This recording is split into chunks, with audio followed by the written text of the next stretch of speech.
अमरावतीचे medical college हे महाविकास आघाडीच्या काळात तत्कालीन वैद्यकीय शिक्षण मंत्री आदरणीय अमितजी देशमुख साहेब यांनी पालकमंत्री तत्कालीन यशोमतीताई ठाकूर यांच्या मी सुद्धा आमदार होतो यांच्या मागणीनुसार आमच्या मागणीनुसार हे अमरावतीला मेडिकल कॉलेज मंजूर केलं।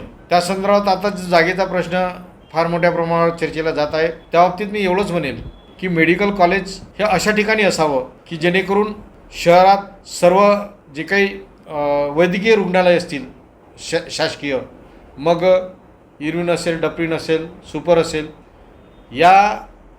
यांच्याजवळ की जेणेकरून मेडिकल कॉलेजचे विद्यार्थी हे त्या इथं आपल्या रुग्णालयात प्रॅक्टिस करतील, तिथं शिक्षण घेतील आणि चांगल्या सोयीनं हे मेडिकल कॉलेज इथं चालणार आहे अशा जागेत घ्यावं असं मला वाटते।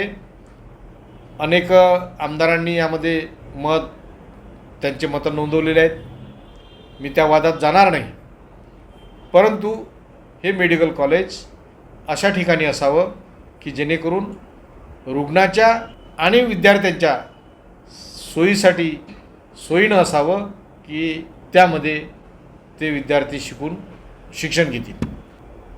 निश्चितच हा जो वाद आहे, वादात मी मगाशीच म्हटलं की वादात मी पडणार नाही, परंतु असं मेडिकल कॉलेज व्हावं यासाठी मी आग्रही आहे।